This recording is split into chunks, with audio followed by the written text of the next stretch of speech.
Good morning, all of you. We are doing the second chapter of third unit,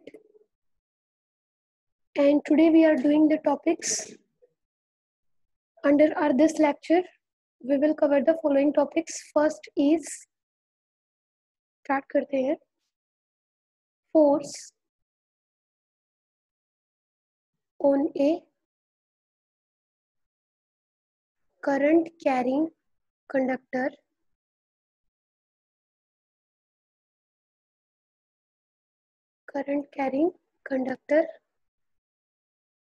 placed in a magnetic field.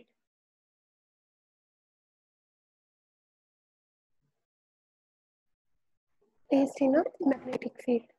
कि एक आपके पास एक current carrying conductor है जिसमें से current flow कर रहा है. आपको क्या करना है, बताना है कि उस कंडक्टर पे फोर्स कितना लग रहा है due to the magnetic field. Because ये कंडक्टर कहाँ पे रखा हुआ है, मैग्नेटिक फील्ड के अंदर रखा हुआ है. तो हमें पता है whenever current is passing through a conductor, वहां पे क्या होगा. सपोज यहाँ पे हम क्या कर लेते हैं, अपना कंडक्टर ड्रॉ कर लेते हैं. ये हमारे पास कंडक्टर है.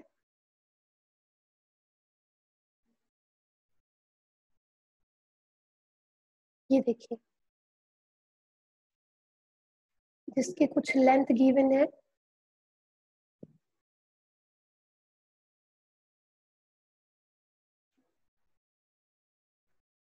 This is conductor PQ. Its length from P to Q is L. L length है, ये एरिया ऑफ क्रॉस सेक्शन है. L हो गई length, A is area of cross section, and this conductor is placed along x axis.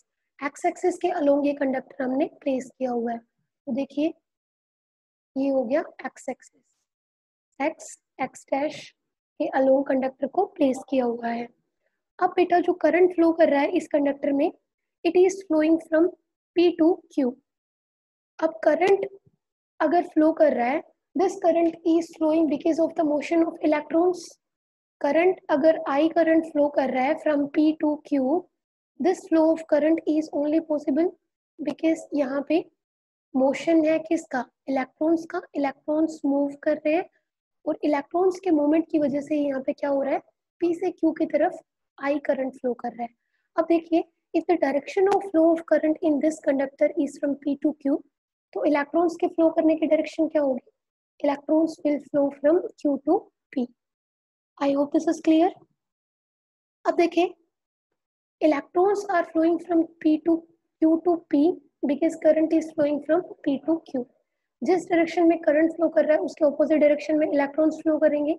अब electrons जो flow करेंगे, मैंने आपको बताया था, वो ड्रिफ्ट वेलोसिटी से फ्लो करेंगे. अब देखिए, ये जो ऑपोजिट डायरेक्शन है ये किसकी डायरेक्शन हो जाएगी, इलेक्ट्रॉन्स के फ्लो करने की. अब यहाँ पे जो इलेक्ट्रॉन्स फ्लो करेंगे वो किस वेलोसिटी से फ्लो करेंगे, ड्रिफ्ट वेलोसिटी से. ये भी आपको पता है, सेकेंड यूनिट में आपने स्टडी किया था. So drift velocity is the velocity of the electrons with which these electrons are flowing through the conductor. ये क्लियर है. अब यहाँ पे force on a current carrying conductor placed in magnetic field. ये जो कंडक्टर है वो मैग्नेटिक फील्ड में रखा हुआ है. तो मैग्नेटिक फील्ड की डायरेक्शन क्या है, तो मैग्नेटिक फील्ड बी है, वो हमने ये जो एक्स एक्सिस है इसके साथ कुछ एंगल बना रहा है थीटा. कुछ इस डायरेक्शन में हमने मैग्नेटिक फील्ड इस पे अप्लाई किया है. तो magnetic field B on this current carrying conductor is making an angle theta with the x axis. ये क्लियर है कि मैग्नेटिक फील्ड यहाँ पे x एक्सिस के साथ, या ये बोल सकते हो कि जिस एक्सिस पे ये कंडक्टर प्लेस्ड है उस एक्सिस पे कितना एंगल बना रहा है, थीटा एंगल बना रहा है. अब देखिए, vd क्या है, ड्रिफ्ट वेलोसिटी ऑफ इलेक्ट्रॉन्स. जिस वेलोसिटी से इलेक्ट्रॉन्स q से p की तरफ मूव कर रहे हैं तो वेलोसिटी कितनी है, vd है. अब इलेक्ट्रॉन्स के ऊपर चार्ज कितना है, -e. तो vd हो गई velocity of electrons and e हो गया चार्ज ऑन इलेक्ट्रॉन. ये चीज क्लियर है. अब देखिए बेटा, जब इलेक्ट्रॉन्स q से p की तरफ मूव करेंगे तो इन इलेक्ट्रॉन्स के ऊपर एक फोर्स लगेगा because this conductor is placed in magnetic field. तो जो इलेक्ट्रॉन्स के ऊपर फोर्स लगेगा वो कौन सा फोर्स होगा? Lorentz magnetic force. तो Lorentz magnetic force on electron वो कितना होगा? इन इलेक्ट्रॉन्स पे these electrons are flowing in the conductor under the effect of magnetic field। तो मैग्नेटिक फील्ड की वजह से इन इलेक्ट्रॉन्स पे जो फोर्स लगेगा उसको हम बोल रहे हैं Lorentz magnetic force on the electrons. उसका मैग्नीट्यूड कितना होगा बेटा? मैंने आपको बताया था जो लॉरेंज मैग्नेटिक फोर्स है आपके पास वो कितना होगा? QVB, यही बताया था। तो यहाँ से जो फोर्स होगा वो होगा Q मीन्स चार्ज, और चार्ज कितना है इलेक्ट्रॉन पे? वो है -E, और ये हम क्या लिखते हैं? V क्रॉस B, यही लिखते थे। तो यहाँ पे जो वेलोसिटी है, जिस वेलोसिटी से इलेक्ट्रॉन्स मूव कर रहे हैं वो है आपके पास VD, और ये हो जाएगा VD क्रॉस B। क्लियर है ये? इसमें कोई डाउट तो नहीं? तो ये तो बेटा है किस पे कि इलेक्ट्रॉन्स के ऊपर कितना फोर्स लग रहा है। अब हमें पहले ये देखना होगा कि total number of free electrons कितने हैं इस कंडक्टर के अंदर। फिर हम निकालेंगे कि उन सब इलेक्ट्रॉन्स के ऊपर, फ्री इलेक्ट्रॉन्स के ऊपर टोटल फोर्स कितना लग रहा है मैग्नेटिक फील्ड की वजह से। तो मान लेते हैं सपोज स्मॉल n क्या है? Is the number density of free electrons, कि इस कंडक्टर के अंदर जो फ्री इलेक्ट्रॉन्स की डेंसिटी है वो कितनी है। तो number density of free electrons का मतलब number of free electrons per unit volume, यही होगा नंबर डेंसिटी का मतलब फ्री इलेक्ट्रॉन्स का। तो इसको हम कैसे लिख सकते हैं? टोटल नंबर ऑफ इलेक्ट्रॉन्स को अगर हम क्या लिख लें? कैपिटल N लिख लें, तो वो किसके इक्वल होगा?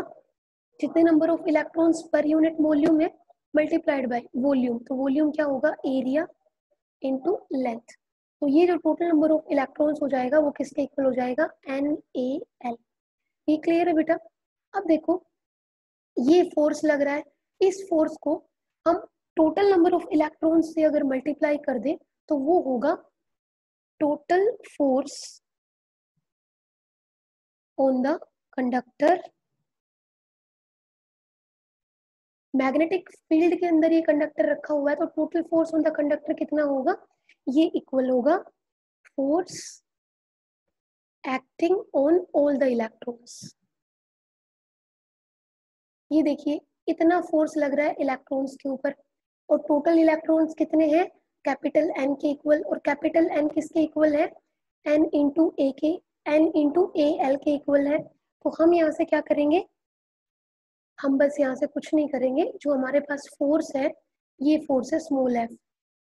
इस स्मॉल f को, अभी ये तो फोर्स था, अभी कंप्लीट फोर्स को हम किससे दिखाएंगे? कैपिटल F से दिखाएंगे, और वो किसके इक्वल होगा? टोटल नंबर ऑफ इलेक्ट्रॉन्स जो फ्री इलेक्ट्रॉन्स है और उनके ऊपर जो फोर्स लगेगा, मतलब यहाँ पे हम मल्टीप्लाई कर देंगे इस फोर्स से। समझ गए?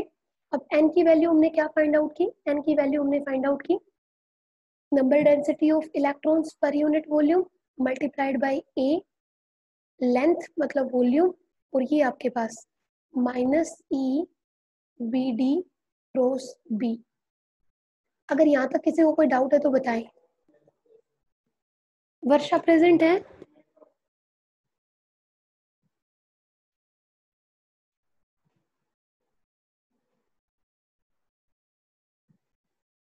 ओके बेटा देखिए, अब देखिए। हाँ फोर्स था उसकी वैल्यू में तो इलेक्ट्रिक फील्ड भी है। हाँ, इलेक्ट्रिक फील्ड भी होता है बेटा। लॉरेंज मैग्नेटिक फोर्स बोला है इसलिए मैंने, जो हम फोर्स बोलते हैं ना, sum of electric plus magnetic, उसको हम बोलते हैं Lorentz force. Here I am talking about Lorentz magnetic force only. जो आपके पास इलेक्ट्रिक फील्ड की वजह से फोर्स था वो कितना था? Q into E। उसको हम कंसिडर नहीं कर रहे हैं क्योंकि ये जो आपके पास कंडक्टर है ये मैग्नेटिक फील्ड, ओके बेटा, मैग्नेटिक फील्ड में रखा हुआ है, इसलिए हम इसको बोल रहे हैं कि इस कंडक्टर के ऊपर जो लॉरेंज मैग्नेटिक फोर्स लगा हुआ है। अब देखिए यहाँ पे जो फोर्स है, total force on the conductor वो कितना होगा? N मतलब total number of electrons per unit volume, जो इस कंप्लीट कंडक्टर के अंदर जो इलेक्ट्रॉन्स होंगे, मल्टीप्लाइड बाय उन इलेक्ट्रॉन्स के ऊपर जो फोर्स लगेगा। तो ये हो गया। अब देखिए हमने एक रिलेशन पढ़ा था आई एंड वी डी के बीच में, क्या रिलेशन था वो, I is equal to n E A V d, याद आया, n E A V d relation था हमारे पास। अब हम क्या करें बेटा, इस आई को अगर हम एल से, मतलब दोनों तरफ अगर मैं एल से मल्टीप्लाई कर दूं तो क्या होगा, N E A V D L हो जाएगा।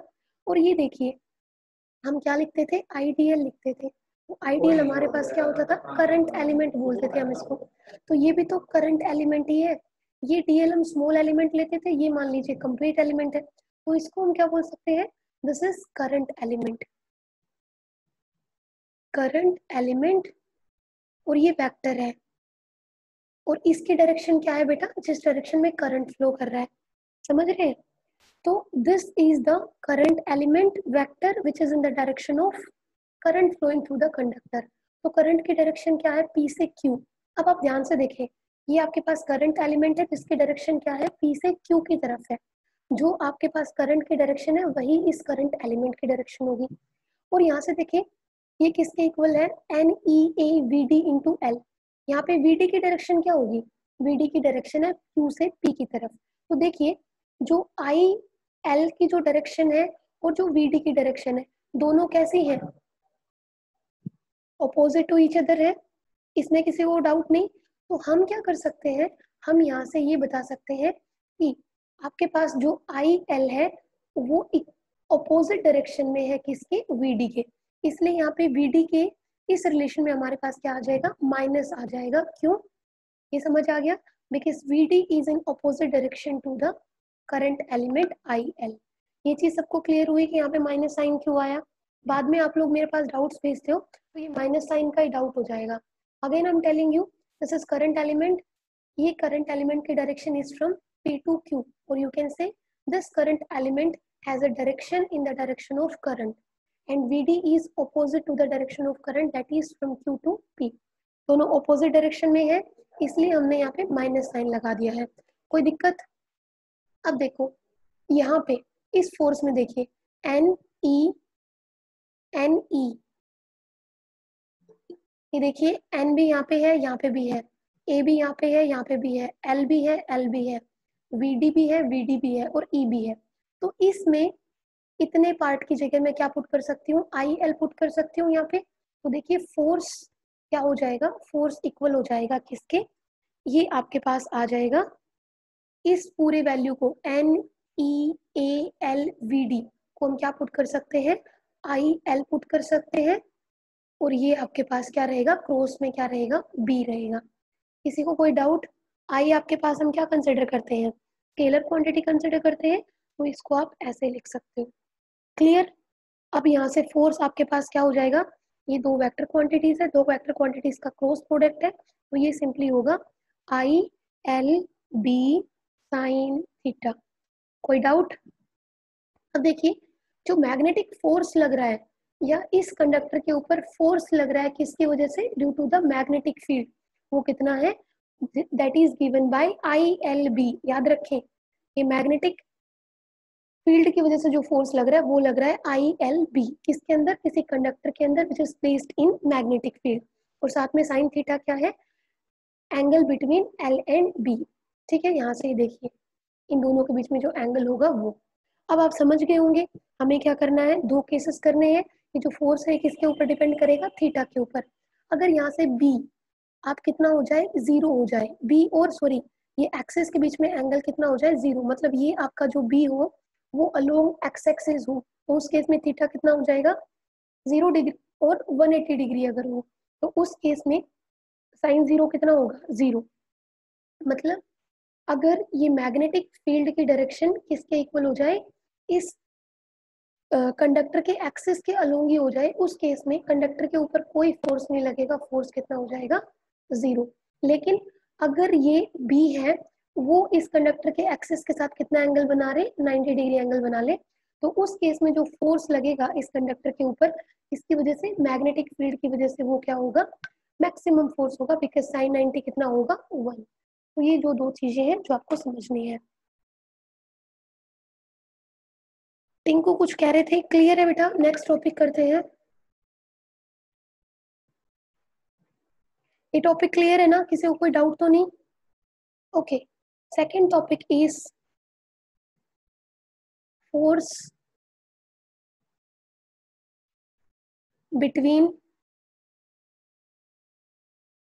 To parallel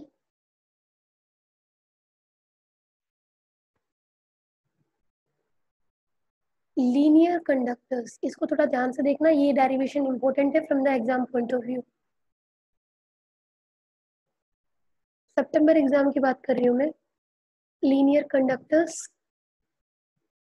carrying current. अब देखिए, आपके पास क्या निकालना है, आपको फोर्स निकालना है between two parallel linear conductors. हमारे पास क्या है, दो लीनियर कंडक्टर्स है ऐसे, ये एक कंडक्टर है, दिस इज अनदर कंडक्टर, दोनों ही लीनियर कंडक्टर्स है। सपोज इसके अंदर जो करंट फ्लो कर रहा है इट इज I1, इसके अंदर जो करंट फ्लो कर रहा है वो कितना है, I2 है। ये हमारे पास दो कंडक्टर्स है। In your book name given is this is C1D1 and this conductor is C2D2। दो कंडक्टर्स है C1D1, ये दोनों क्या है, इनफाइनाइट लेंथ के हैं, लॉन्ग है, स्ट्रेट कंडक्टर्स है। दोनों में से करंट कितना फ्लो कर रहा है, I1 और I2। दोनों के बीच में जो डिस्टेंस है वो कितना है, R distance is between the two conductors. ठीक है, दोनों को पैरेलल रखा हुआ है, दोनों के बीच में R डिस्टेंस है, और दोनों ही क्या है, in the plane of paper है। ठीक है, अब यहाँ से क्या होगा, अब समझिए, ये एक स्ट्रेट कंडक्टर है, इसमें से करंट फ्लो कर रहा है। तो एक स्ट्रेट कंडक्टर है जिसमें से करंट फ्लो कर रहा है, due to the current flowing in this conductor, इसके अराउंड मैग्नेटिक फील्ड होगा ऐसे। ठीक है बेटा, मतलब इस फर्स्ट कंडक्टर का C1D1 का, उसके अराउंड मैग्नेटिक फील्ड कुछ ऐसे होगा। In the same way C2D2 में भी करंट फ्लो कर रहा है, थोड़ा सा समझिए पहले। C2D2 में से भी करंट फ्लो कर रहा है इन द अपवर्ड डायरेक्शन, तो सेम यहाँ पे मैग्नेटिक फील्ड होगा ऐसे, मतलब दोनों का अपना मैग्नेटिक फील्ड होगा। ये जस्ट क्लियरेंस के लिए है।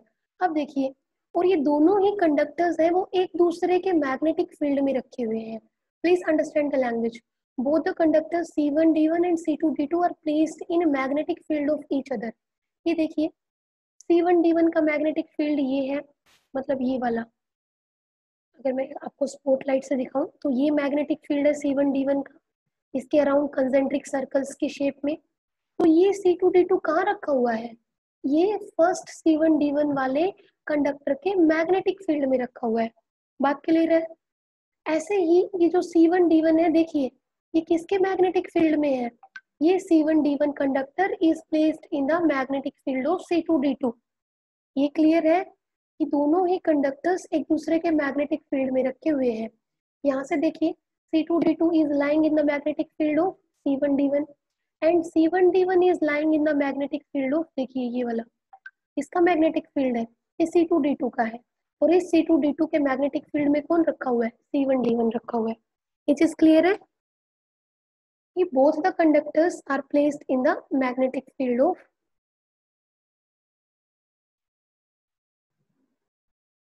क्लियर? तो यहाँ से you can write both the conductors C1D1 and C2D2 are placed in magnetic field of one another। एक दूसरे के मैग्नेटिक फील्ड में रखे हुए। C1D1 is lying in the magnetic field of C2D2, C2D2 is lying in the magnetic field of C1D1। इनको ये clear है? Clear है ना, कोई प्रॉब्लम तो नहीं? बस अब समझना है हमें क्या है। ओके ओके, अब देखिए हम क्या कर रहे हैं, इस पॉइंट पे, इस C2D2 कंडक्टर के ऊपर हमने एक पॉइंट लिया है P। P is a point on the conductor, which conductor, C2D2।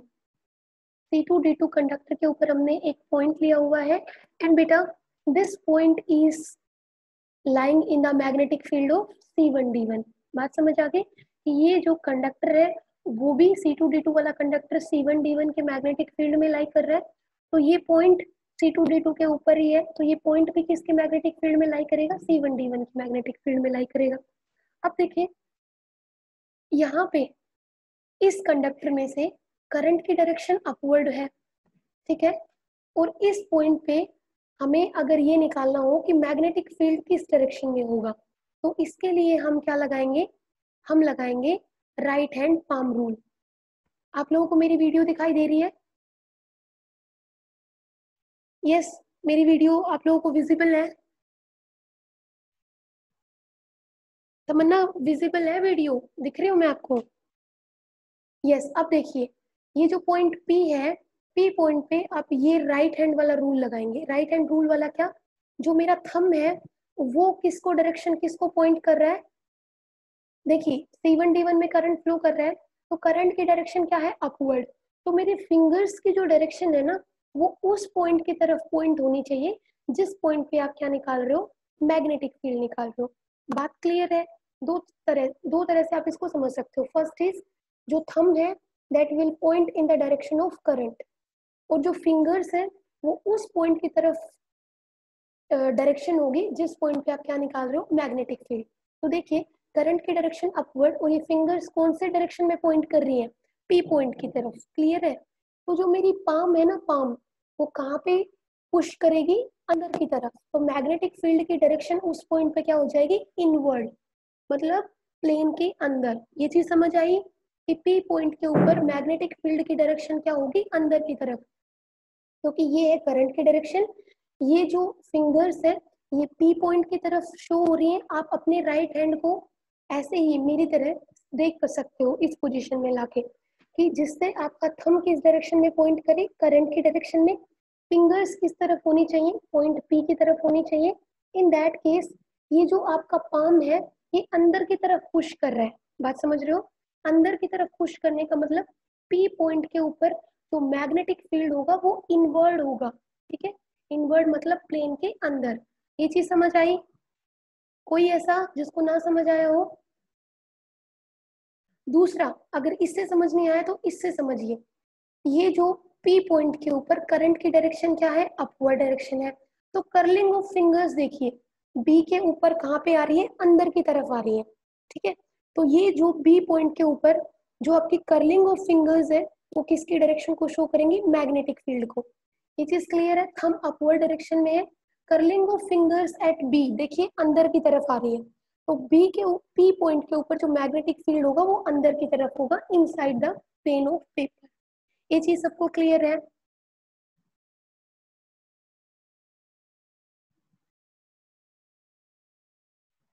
अब देखिए ये जो P पॉइंट है इस पे करंट की डायरेक्शन अपवर्ड है इस पॉइंट में से, तो जो इस पॉइंट पे जो मैग्नेटिक फील्ड की डायरेक्शन होगी ना बेटा, वो क्या होगी, इनवर्ड होगी। ऐसे देखिए आप, करंट अगर वैसे भी देखा जाए तो इस कंडक्टर के अंदर कौन से डायरेक्शन में है, अपवर्ड डायरेक्शन में है।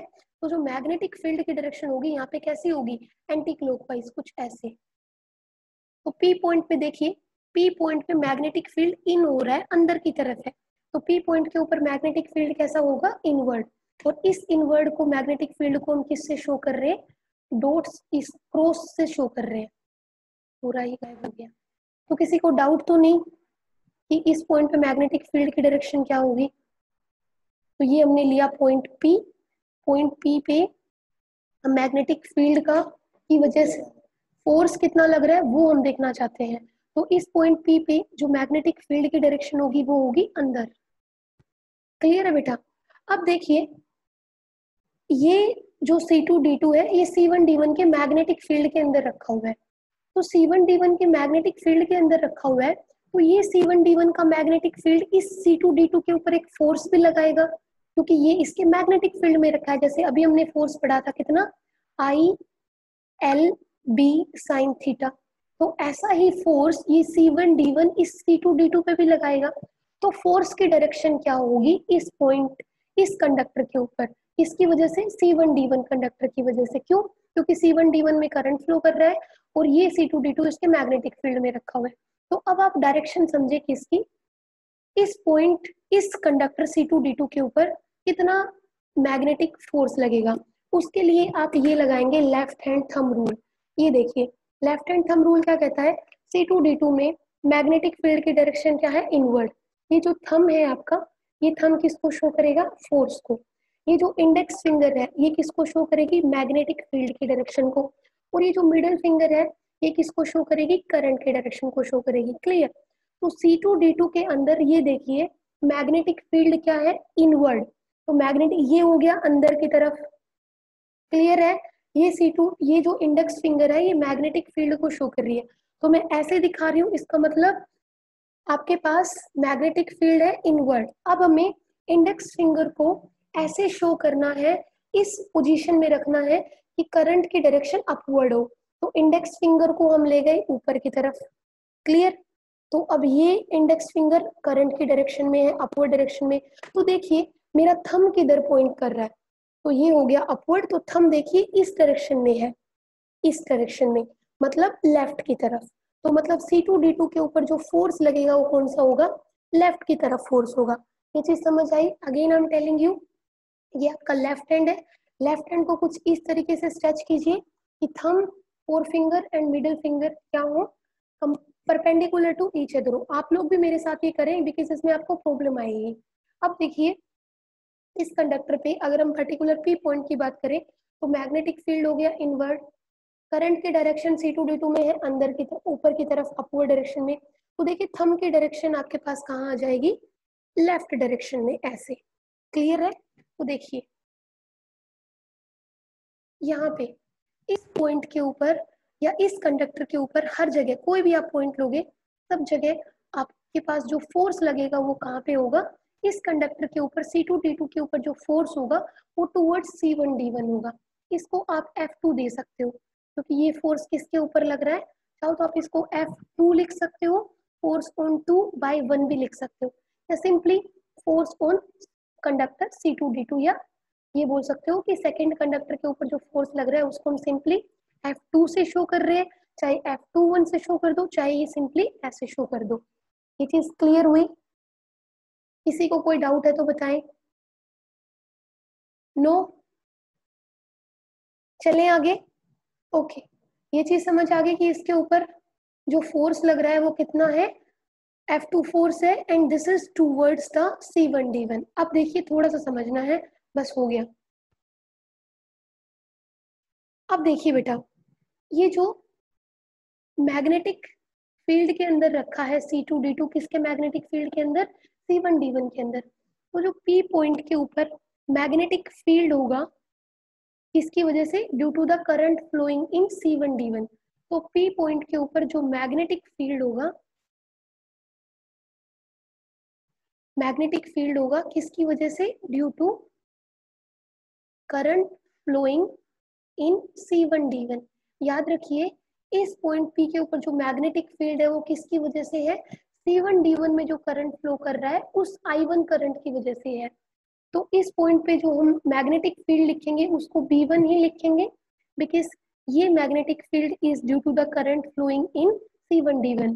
तो B1 का मैग्नीट्यूड कितना होगा, B1 का मैग्नीट्यूड होगा μ0/4 पाई, और ये होगा 2I1, क्योंकि ये मैग्नेटिक फील्ड किसकी वजह से है, I1 करंट की वजह से है। तो 2I1, और दोनों के बीच में डिस्टेंस कितना है, ये देखिए P से यहाँ तक का डिस्टेंस कितना होगा, R। ये चीज समझ आई कि इस पॉइंट पे मैग्नेटिक फील्ड कितना है, due to the I1 current flowing in C1D1। ये चीज क्लियर है।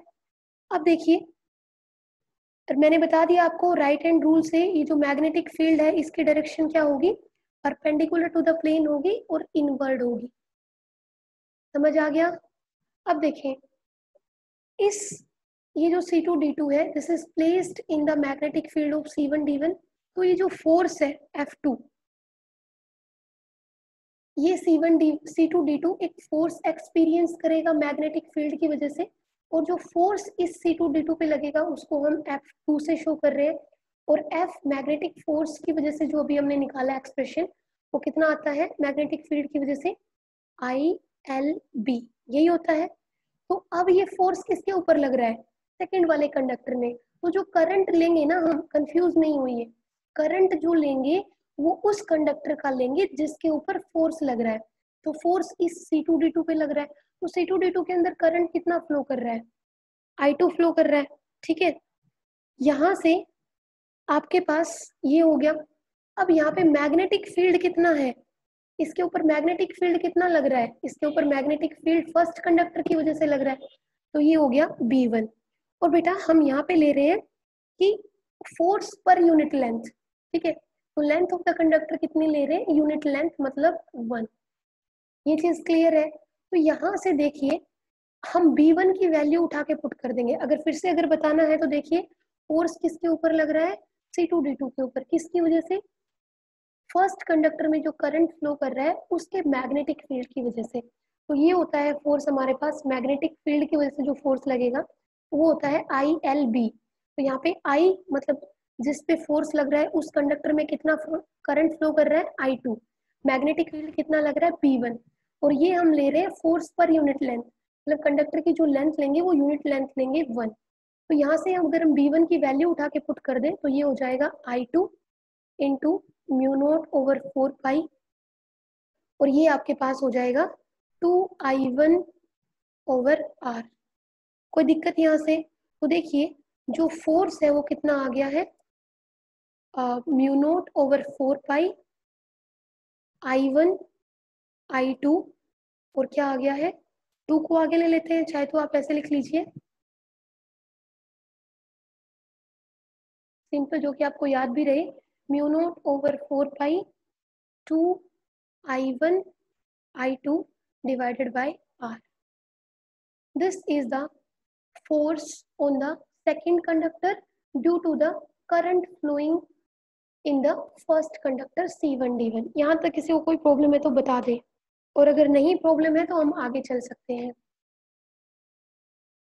क्लियर है बेटा? ओके, अब देखिए जैसे C2D2 C1D1 के मैग्नेटिक फील्ड में रखा है, ऐसे ही C1D1 किसके मैग्नेटिक फील्ड में रखा है, C2D2 के मैग्नेटिक फील्ड में रखा है। तो इसके ऊपर जो फोर्स लगेगा वो क्या होगा, टूवर्ड्स द C2D2। समझ गए? तो इसके ऊपर जो फोर्स होगा उस फोर्स को हम क्या कहेंगे, F1। समझ आ गया? इसको बताने की जरूरत तो नहीं है, सिमिलरली करके आप लिख सकते हो। In the same way C1D1 is also experiencing a force F1 due to the current flowing I2 in the C2D2। लिख सकती हूँ मैं ये। तो यहाँ पे जो फोर्स होगा, इसके ऊपर जो फोर्स होगा वो कितना हो जाएगा बेटा, वो भी सिंपली यही आएगा सेम, म्यू नॉट ओवर 4 पाई 2I1 I2 अपॉन में R। देखिए दोनों ही फोर्सेस का मैग्नीट्यूड है वो क्या है, इक्वल है। क्लियर? तो कहने का मतलब है ये C2 जो F2 फोर्स है वो टूवर्ड्स द C1D1 है, और F1 फोर्स है वो टूवर्ड्स द C2D2 है। मतलब दोनों ही कंडक्टर्स एक दूसरे को क्या कर रहे हैं, अट्रैक्ट कर रहे हैं।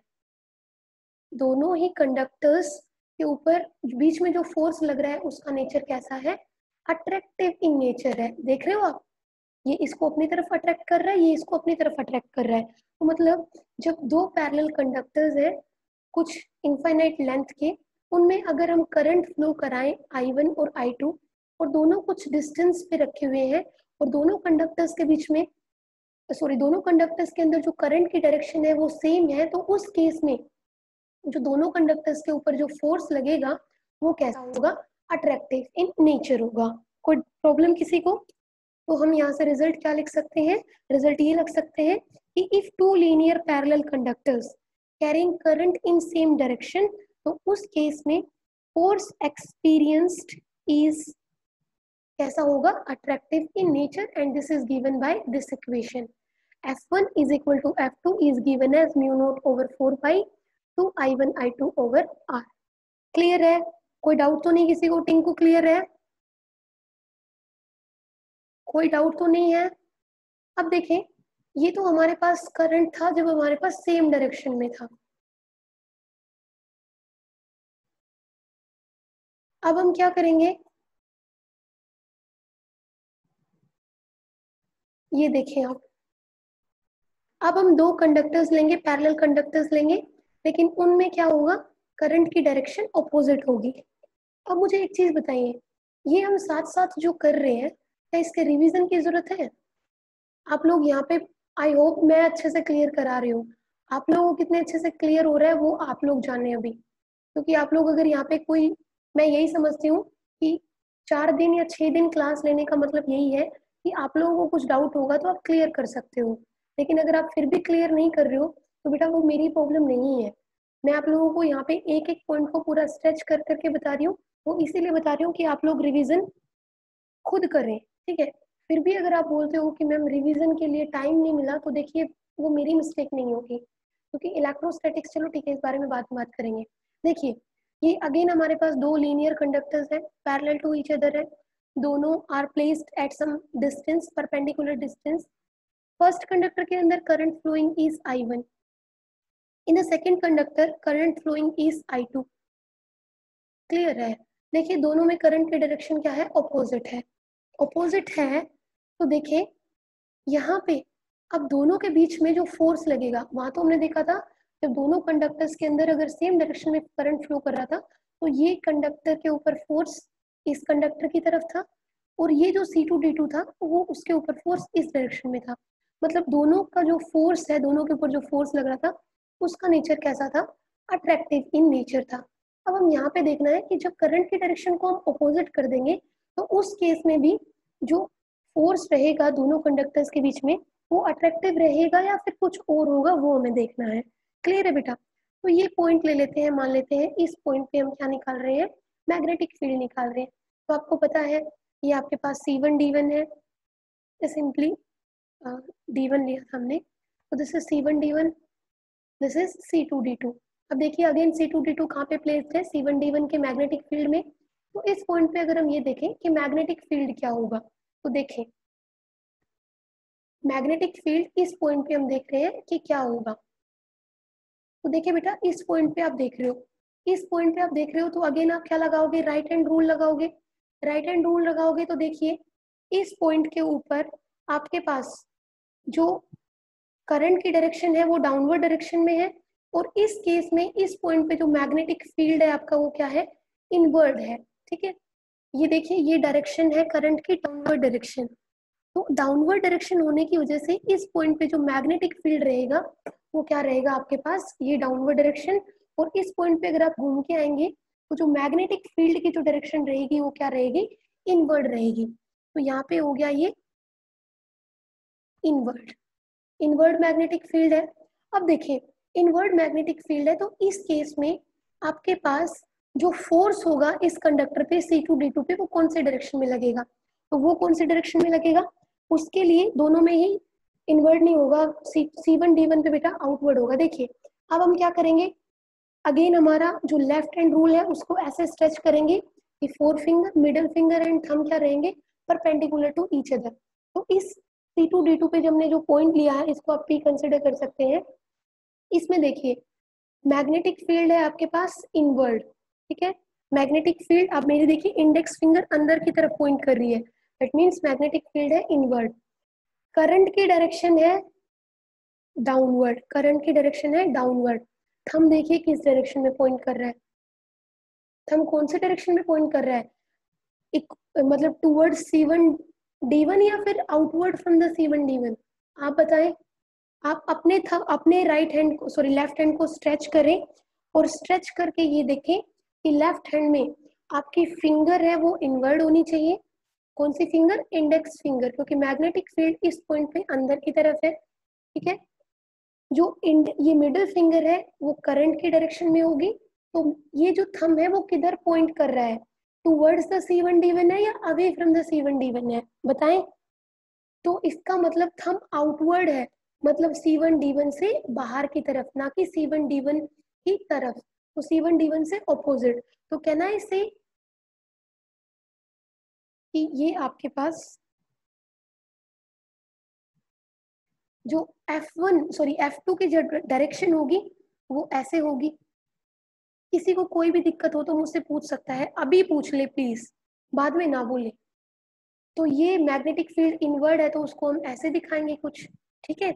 ये करंट की डायरेक्शन है और ये आपके पास मैग्नेटिक फील्ड सॉरी फोर्स की डायरेक्शन है। क्लियर है? इसको आप चाहो तो ऐसे दिखा सकते हो P1। क्लियर? क्लियर है? तो ऐसे ही अब देखिए F2 आउटवर्ड है। अब इस पॉइंट पे आ जाइए, इस पॉइंट पे आप क्या करेंगे, इस पॉइंट पे अगर आप देखें तो मैग्नेटिक फील्ड जो होगा बेटा इस पॉइंट के ऊपर आउटवर्ड डायरेक्शन में होगा ऐसे, ठीक है। ये तो है प्लेन की तरफ, पेपर के प्लेन के अंदर, लेकिन यहाँ पे आप मैग्नेटिक फील्ड अगर देखेंगे ना इस पॉइंट पे राइट हैंड रूल लगा के, ये जो थंब है वो किसको शो करे, देखिए मैं आपको फिर से दिखाती हूँ। देखिए अब C1 D1 पे आप क्या देख रहे हो, मैग्नेटिक फील्ड के डायरेक्शन को देख रहे हो, तो उसके लिए राइट हैंड रूल लगाओगे। ये हो गया आपके पास क्या, कौन सा, अपवर्ड डायरेक्शन में। तो इस पॉइंट पे आप देखिए फिंगर्स जो है वो आपकी आउटवर्ड जा रही है। इस पॉइंट पे अगर आप देखेंगे तो थंब है आपका अपवर्ड डायरेक्शन में, तो फिंगर्स आपकी कहाँ जा रही है, आउटवर्ड डायरेक्शन में कर्ल कर रही है ऐसे।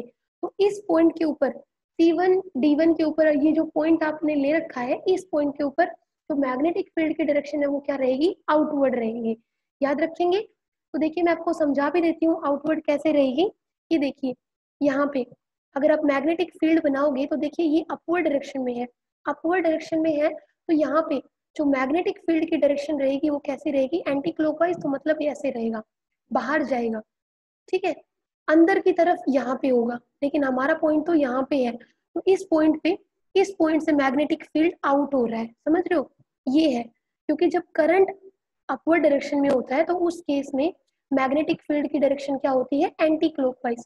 तो इस पॉइंट से मैग्नेटिक फील्ड आउट हो रहा है, ठीक है। यहाँ पे मैग्नेटिक फील्ड क्या हो रहा था, इन हो रहा था इस पॉइंट पे। समझ रहे हो बात को, ये समझ आ गया ना कि इस पॉइंट पे मैग्नेटिक फील्ड क्या है, आउटवर्ड है, ऐसे बाहर आ रहा है पेपर प्लेन, जो पेपर का प्लेन है उससे आउटवर्ड। क्लियर है? अब देखो इस पॉइंट पे लगाते हैं हम कौन सा, अपना right hand thumb rule, sorry left hand thumb rule, इसके लिए कि इस पॉइंट के ऊपर फोर्स की डायरेक्शन, या इस C1 D1 के ऊपर आप कोई भी पॉइंट ले, उस पॉइंट के ऊपर मैग्नेटिक फोर्स की डायरेक्शन क्या होगी। तो देखिए अब क्या करोगे, आपके पास जो ये इंडेक्स फिंगर है ये मैग्नेटिक फील्ड को शो करेगी, ये आपके पास जो मिडिल फिंगर है करंट की डायरेक्शन को शो करेगी, और जो थंब है वो किसको शो करेगा, फोर्स की डायरेक्शन को शो करेगा। तो जैसे मैंने अपना लेफ्ट हैंड स्ट्रेच किया है, आप लोग भी अपना लेफ्ट हैंड स्ट्रेच करें मेरे साथ साथ, अदरवाइज क्लियर नहीं होगा, ठीक है। Main aim is to clear the topic, ठीक है। अब देखिए इस पॉइंट के ऊपर आपके पास जो इंडेक्स फिंगर है वो किसको शो कर रही है, मैग्नेटिक फील्ड को। तो अब मैग्नेटिक फील्ड इनवर्ड नहीं है, आउटवर्ड है, तो ये हो गया मैग्नेटिक फील्ड आउटवर्ड ऐसे मेरी तरफ। अब हमें क्या करना है, इंडेक्स फिंगर को घुमाना, मिडिल फिंगर को घुमाना है किस डायरेक्शन में, करंट की डायरेक्शन में। ये मैंने घुमा दिया करंट की डायरेक्शन में। क्लियर? तो देखिए थंब कहाँ पे शो कर रहा है, तो थंब शो कर रहा है आउटवर्ड डायरेक्शन में, समझ रहे हो। एक बार फिर से देखते हैं, ये देखिए ये लेफ्ट हैंड है, ये मैग्नेटिक फील्ड, ये करंट, और ये आपके पास है थंब। श्रुति क्लियर हो रहा है, तमन्ना क्लियर हो रहा है, कोमल, प्रियंका, अनु, कीर्ति, देखिए किसी के नाम ना लिए हो तो देखिए मेरा मतलब है सारे बच्चों से, ओके। ये देखिए तो फोर फिंगर है वो कहाँ पे होनी चाहिए, आउटवर्ड, तो ये मेरी तरफ आपकी तरफ होनी चाहिए, ठीक है। जो इंडेक्स फिंगर है वो आपकी तरफ पॉइंट करनी चाहिए, क्लियर। देन आप आपकी जो मिडिल फिंगर है उसको आप किसके डायरेक्शन में लेके आइए, करंट की डायरेक्शन में, मतलब इंडेक्स फिंगर अब आउटवर्ड अपवर्ड होनी चाहिए, जस्ट लाइक दिस। तो उस केस में आपका जो थंब है वो किधर पॉइंट कर रहा है बेटा, थंब आपका लेफ्ट साइड में पॉइंट कर रहा है, ठीक है। तो यहाँ पे क्लियर हो गया, कोई ऐसा जिसको अभी भी क्लियर ना हो फिर से पूछ ले। तो यहाँ पे आपका जो F1 फोर्स, मतलब इसके ऊपर जो फोर्स लगेगा इसकी वजह से, सेकंड कंडक्टर के मैग्नेटिक फील्ड की वजह से वो क्या होगा, आउटवर्ड। क्लियर है? तो ये दोनों फोर्स देखें, ये इसको रिपेल कर रहा है, ठीक है, इसके ऊपर C1 D1 के ऊपर जो फोर्स लग रहा है, सॉरी C1 D1 की वजह से इस C2 D2 के ऊपर जो फोर्स लग रहा है F2 वो आउटवर्ड है, और इस C2 D2 में जो I2 करंट फ्लो कर रहा है उसके मैग्नेटिक फील्ड B2 की वजह से C1 D1 पे जो फोर्स लग रहा है ये F1 है, वो कौन सा है, आउटवर्ड। तो देखिए दोनों ही कंडक्टर्स के बीच में अब जो फोर्स है उसका नेचर कैसा है, रिपल्सिव नेचर है। I hope I am clear, याद रहेगा ये। ओके, तो यही मुझे आपको बताना था कि दोनों केस में जो आपका फोर्स होगा, जब करंट की डायरेक्शन सेम होगी तो फोर्स कैसा होगा, अट्रैक्टिव। लेकिन अगर करंट की डायरेक्शन डिफरेंट रही, ऑपोजिट रही एक दूसरे के, एक में अपवर्ड है दूसरे में डाउनवर्ड है, तो उस केस में जो फोर्स होंगे उनका नेचर कैसा होगा, रिपल्सिव। अब आपकी बुक में एक और डायग्राम दिखा रखा है, वो क्या कि सपोज ये दो लीनियर कंडक्टर्स है आपके पास,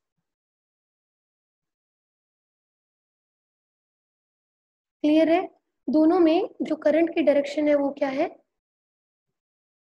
सेम है। तो हमारे पास करंट की डायरेक्शन सेम होगी तो ये दोनों में करंट फ्लो कर रहा था, इसमें I1 और इसमें I2, दोनों के बीच में परपेंडिकुलर डिस्टेंस कितना है, R, उसको हम अभी नहीं शो कर रहे हैं। तो यहाँ पे जो मैग्नेटिक लाइंस होंगी, देखिए ये कौन सा है, अपवर्ड डायरेक्शन में, तो इसके अराउंड जो मैग्नेटिक फील्ड होगा वो ऐसे होगा, कंसेंट्रिक सर्कल्स की शेप में।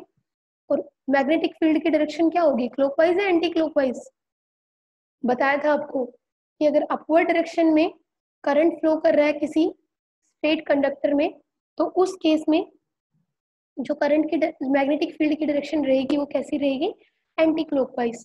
तो ऐसे होगा, ये देखिए ऐसे ही सेम इसमें होगा, इसमें भी अपवर्ड डायरेक्शन में है तो इसमें मैं ऐसे सर्कल्स, सॉलिड सर्कल्स से शो कर रही हूँ। तो इसमें डायरेक्शन क्या रहेगी, इसमें भी ये देखिए मैग्नेटिक लाइंस यहाँ पे टच हो गई हैं, होनी नहीं चाहिए, तो यहाँ पे रहेंगी अपवर्ड, क्लियर। तो ये डायरेक्शन रहेगी मैग्नेटिक फील्ड की। तो ये दोनों एक दूसरे को क्या करेंगे, ये जो मैग्नेटिक फील्ड है दोनों का, मैग्नेटिक फील्ड की वजह से फोर्स लग रहा है वो अट्रैक्टिव इन नेचर है, तो कुछ टाइम बाद ये मैग्नेटिक लाइंस ऐसे हो जाएंगी,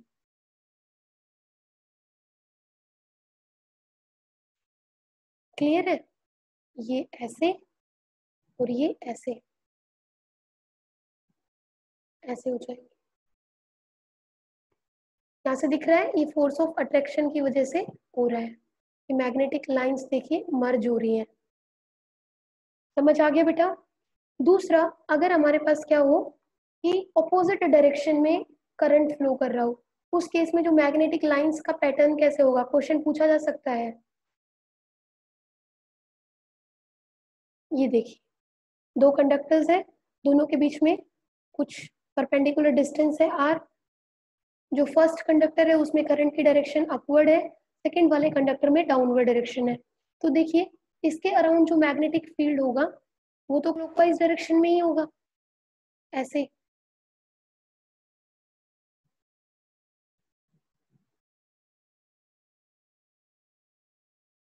ये, तो इसकी डायरेक्शन क्या रहेगी, एंटी क्लॉकवाइज, सॉरी। लेकिन इसके अराउंड जो मैग्नेटिक फील्ड होगा वो, अगर आप राइट हैंड थंब रूल से देख सकते हैं कि अगर आपका जो थंब है वो करंट की डायरेक्शन में पॉइंट कर रहा है, तो कर्लिंग ऑफ फिंगर्स है वो कौन से डायरेक्शन में है, तो इस केस में क्लॉकवाइज हो जाएगा, ऐसे, यहाँ से अपवर्ड और यहाँ से डाउनवर्ड। ये देखिए ये आपके क्लॉक की डायरेक्शन होती है, तो यहाँ पे मैग्नेटिक लाइंस रहेंगी वो कुछ ऐसे रहेंगी अपवर्ड डायरेक्शन में, और यहाँ से भी ऐसे रहेंगी अपवर्ड डायरेक्शन में, क्लियर है। और ये एक पॉइंट के बाद क्या करेंगे, एक दूसरे को रिपेल करेंगी, और यहाँ पे देखिए मैग्नेटिक लाइन क्या हो जाएगी, स्ट्रेट हो जाएंगी रिपल्शन की वजह से, क्लियर है। तो ये तब होगा जब दोनों में करंट की डायरेक्शन क्या है, ऑपोजिट है, क्लियर है बेटा। आगे चले, अब यहाँ से आपको एक टर्म समझनी है, वो टर्म क्या है, वो है 1 एम्पियर। 1 एम्पियर क्या होता है, अभी हमने देखा कि दोनों कंडक्टर्स के बीच में जो फोर्स देखा हमने, तो फोर्स हमारे पास क्या आया, F1 is equal to F2, कितना आया था F, और वो हमारे पास था म्यू नॉट ओवर 4 पाई 2I1 I2 ओवर R। समझिए, अगर हम क्या कर ले, मान ले कि इन बोथ द कंडक्टर्स जो मैग्नीट्यूड है करंट का, I1 is equal to I2 is equal to कितना है 1 एम्पियर, और दोनों कंडक्टर्स के बीच में जो रेडियस, नोट रेडियस, परपेंडिकुलर जो डिस्टेंस है वो भी कितना हो जाए, 1 मीटर हो जाए। इन दैट केस जो फोर्स लगेगा वो कितना होगा बेटा, देखिए ये है mu naught over 4 pi, mu naught over 4 pi can be written as 10⁻⁻7 into, ये हो जाएगा 2, क्लियर है। तो और ये आपके पास हो गया 1, ये भी हो गया 1 और ये भी हो गया 1, तो मतलब जो फोर्स लग रहा है वो कितना है, मैग्नेटिक फील्ड की वजह से जो फोर्स लग रहा है 2 × 10⁻⁷ और ये क्या रहेगा, न्यूटन पर मीटर।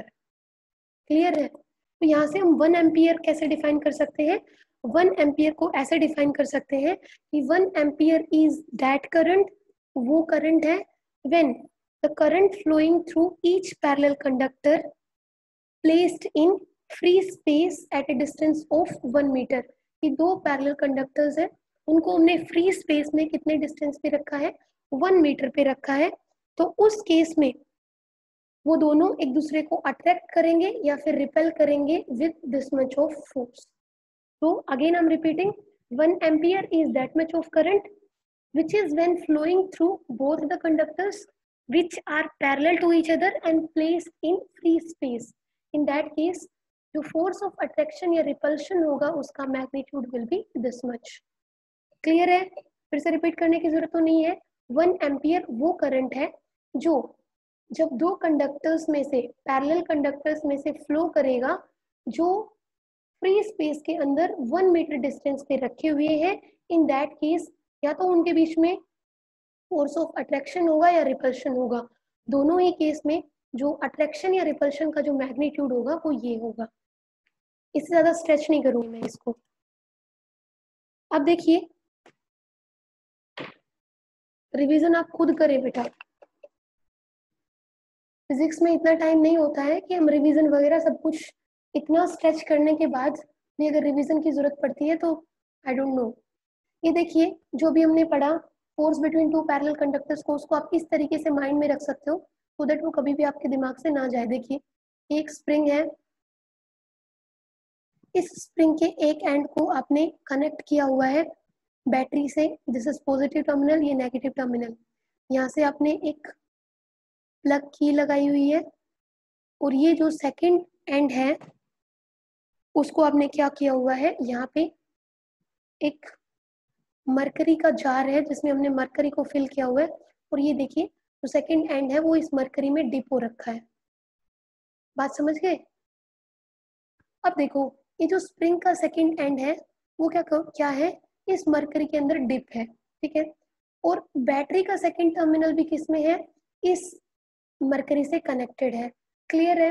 अब देखिए, करंट फ्लो करेगा इस स्प्रिंग के अंदर, वो पॉजिटिव टू नेगेटिव फ्लो करेगा, मतलब ये ऐसे, ठीक है। तो इस टर्न में जो करंट जाएगा वो ऐसे जाएगा, ऐसे होते हुए ऐसे, फिर ऐसे, फिर अगेन ऐसे। मतलब देखिए हर टर्न में, देखिए फर्स्ट टर्न में करंट की डायरेक्शन यही है, सेकेंड टर्न में भी यही है, थर्ड में भी यही है, फोर्थ में भी यही है। मतलब ये जो स्प्रिंग है, इस स्प्रिंग के जितने भी टर्न्स हैं, in all the turns direction of current is same. और डायरेक्शन अगर सेम है दो टर्न्स के अंदर, तो ये दोनों टर्न्स क्या करेंगे, एक दूसरे को अट्रैक्ट करेंगे। बात समझ रहे हो? ये दोनों यहाँ पे क्या कर रहा था, ये इसको अपनी तरफ अट्रैक्ट कर रहा था और ये इसको अपनी तरफ अट्रैक्ट कर रहा था। तो जब आपने इसको मरकरी के अंदर डिप किया हुआ है तो क्या होगा कि ये यहाँ पे करंट पास करेगा, एक कंप्लीट सर्किट बन गया। और कंप्लीट सर्किट में जब करंट फ्लो कर रहा है तो in all the turns direction of current is same, direction of current is same. तो इन ऑल द टर्न्स जो मैग्नेटिक फील्ड की वजह से, क्योंकि यहाँ पे करंट फ्लो कर रहा है, करंट फ्लो कर रहा है तो सर्कुलर टर्न्स है, मैग्नेटिक फील्ड होगा। मैग्नेटिक फील्ड की वजह से, मैग्नेटिक फील्ड है यहाँ पे, तो जो फोर्स लगेगा मैग्नेटिक फील्ड की वजह से वो कौन सा होगा, अट्रैक्शन का। और ये सारे टर्न्स एक दूसरे को क्या करेंगे, आपस में अट्रैक्ट करेंगे।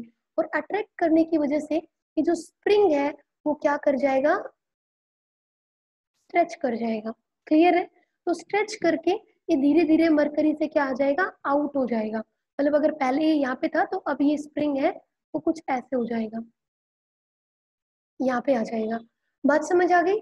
फिर क्या होगा, वेट की वजह से ये फिर नीचे मरकरी में डिप हो जाएगा, फिर मरकरी में डिप हो जाएगा, तो अगेन लूप बन जाएगा, एक क्लोज्ड लूप, और अगेन क्लोज्ड लूप बन जाएगा। तो फिर से क्या होंगे, इन टर्न्स में करंट की सेम डायरेक्शन, और सेम डायरेक्शन की वजह से करंट्स के इन टर्न्स के बीच में आपस में फोर्स ऑफ अट्रैक्शन, और फोर्स ऑफ अट्रैक्शन की वजह से अगेन ये आपस में क्या करेंगे, कंप्रेस हो जाएंगे, अट्रैक्ट करेंगे, और ये स्प्रिंग अगेन क्या हो जाएगा, कंप्रेस हो जाएगा, अपवर्ड डायरेक्शन में स्ट्रेच हो जाएगा। तो देखिए ये हम बोल सकते हैं कि इसकी वजह से इस स्प्रिंग के अंदर क्या क्रिएट हो जाएंगी, वाइब्रेशंस क्रिएट हो जाएंगी।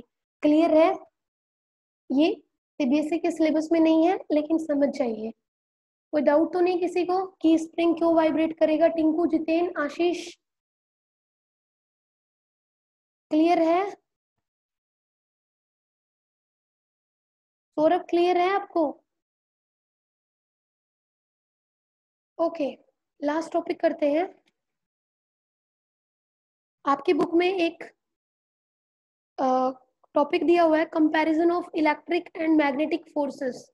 जैसे इलेक्ट्रिक फोर्सेस हमने लिखा था F E is equal to 1/4 pi epsilon naught Q1 Q2 over R square, यही लिखते थे। तो मैग्नेटिक फील्ड की वजह से जो फोर्स है अभी हमने देखा वो कितना है, μ0/4 पाई। अगर दो पैरेलल कंडक्टर्स है तो उस केस में मैग्नेटिक फील्ड कितना आ रहा है, फोर्स कितना आ रहा है, I1 I2, ये होगा DL1 DL2, क्योंकि IDL लिखेंगे हम, और ये आपके पास होगा R स्क्वायर। तो ये देख ले एक दो प्रॉपर्टीज इनके अंदर कि क्या डिफरेंस है।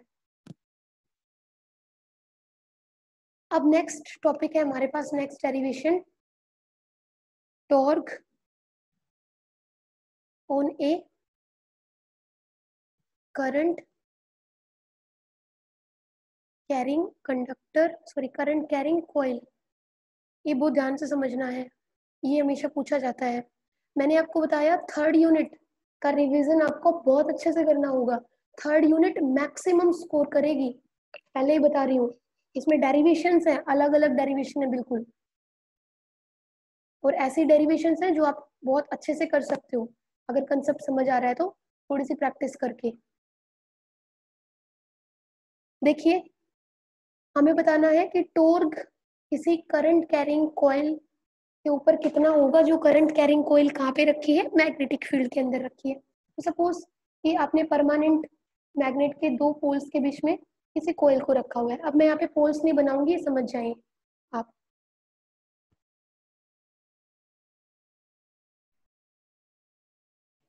ये हमारे पास कॉइल है,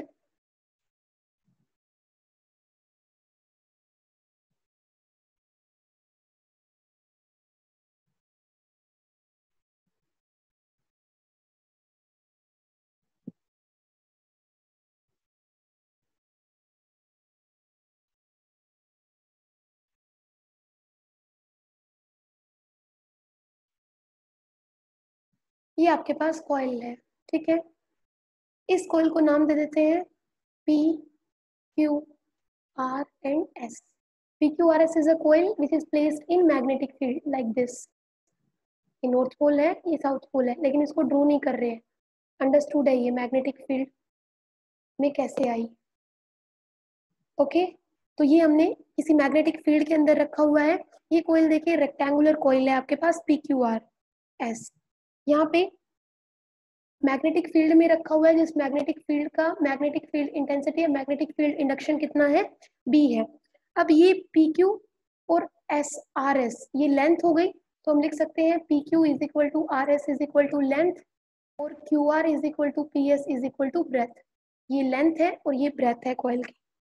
मान लेते हैं इस कॉइल के अंदर I करंट फ्लो कर रहा है, और ये जो I करंट फ्लो कर रहा है वो किस डायरेक्शन में है, P से Q, Q से R, R से S और S से P, मतलब ये डायरेक्शन है करंट की।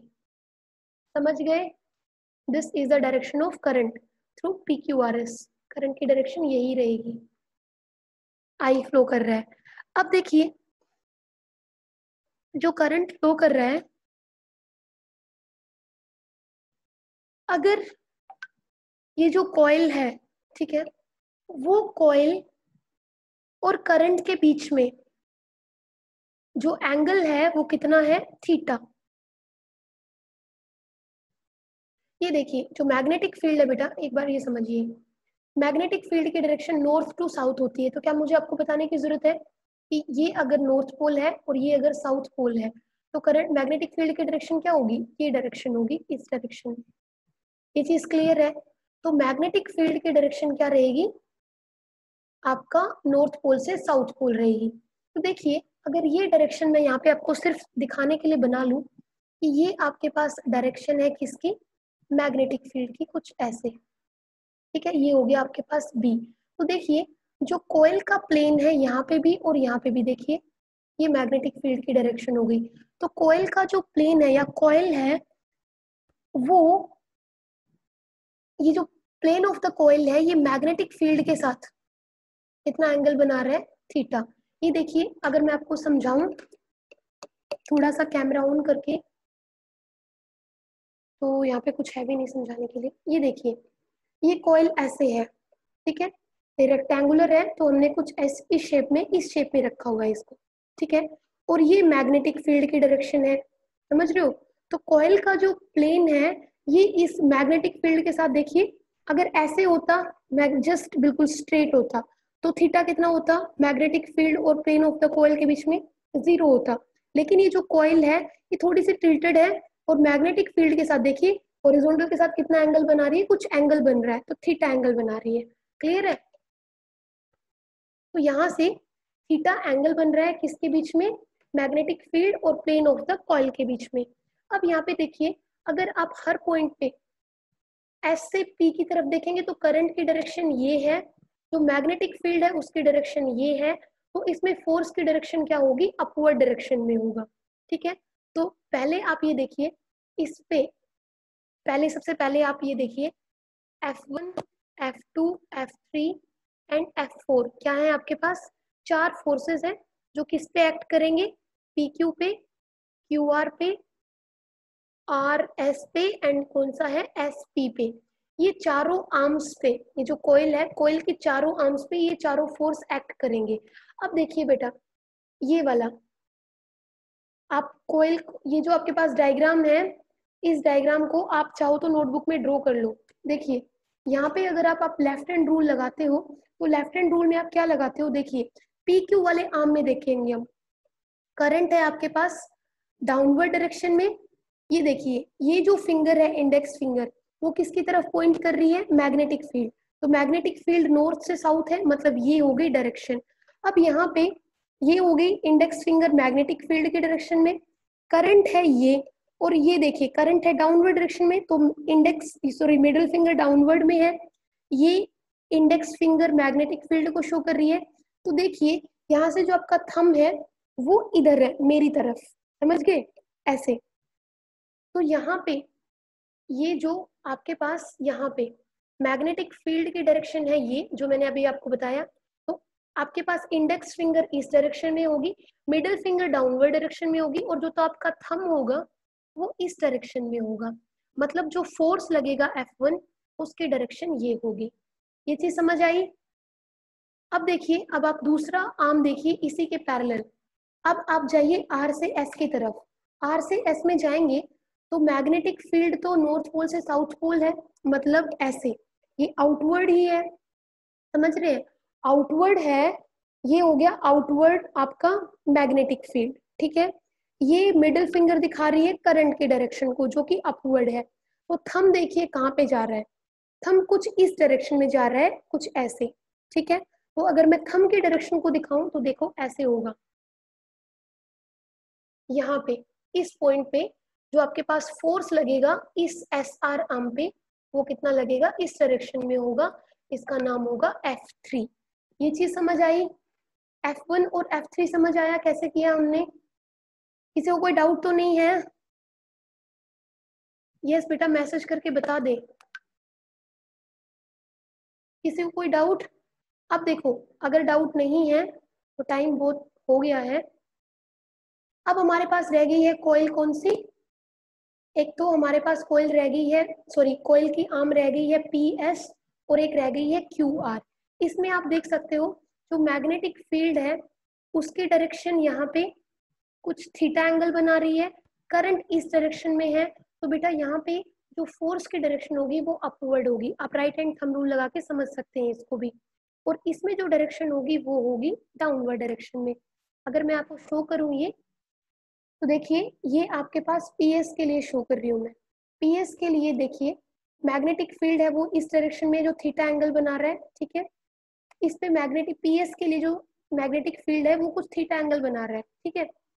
और करंट की डायरेक्शन आपके पास क्या है, ऐसे, ये जो इंडेक्स फिंगर है, सॉरी मिडिल फिंगर है, वो देखिए लेफ्ट की तरफ जा रही है, क्योंकि करंट कहाँ से जा रहा है, ऐसे पी की तरफ जा रहा है।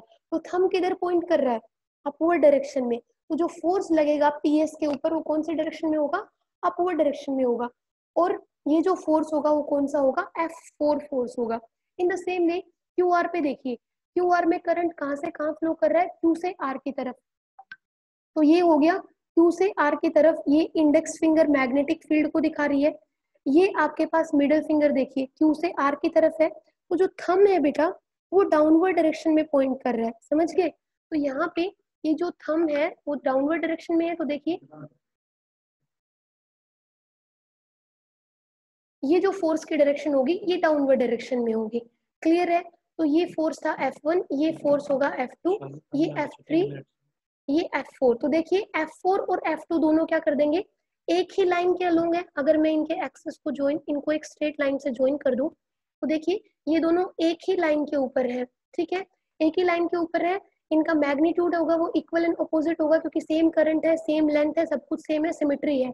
तो F2 and F4 are along the same line and acting in opposite direction. तो ये दोनों एक दूसरे के इफेक्ट को क्या कर देंगे, कैंसिल आउट कर देंगे। लेकिन ये देखिए F1 और F4 आपके पास क्या है, अलग अलग पॉइंट्स पे लग रहे हैं, और एक की डायरेक्शन ऐसे है और एक की डायरेक्शन ऐसे है। देखिए ये ऐसे है, अगर मैं इसको एक लाइन से ज्वाइन कर दूं F1 और F4 के, जहाँ पे F1 लग रहा है और F4 लग रहा है, तो ये पॉइंट हो जाएगा और ये पॉइंट हो जाएगा। इस पे F1 है इस डायरेक्शन में और इस पे F4 है, सॉरी F3 है इस डायरेक्शन में। तो ये देखिए ये दोनों मिलके एक कपल ऑफ फोर्स क्रिएट कर रहे हैं, ठीक है, कपल ऑफ फोर्स क्रिएट कर रहे हैं, जिसका इफेक्ट क्या होगा, टोर्क यहाँ पे इस कॉइल के अंदर क्रिएट हो जाएगा, और जिसका इफेक्ट क्या होगा, ये इसको क्या करेंगे, कपल ऑफ फोर्स दोनों मिलके ये इसको एंटी क्लॉकवाइज डायरेक्शन में कॉइल को क्या करेंगे, रोटेट करेंगे। इससे आगे हम कल कंटिन्यू करेंगे। थैंक यू बेटा।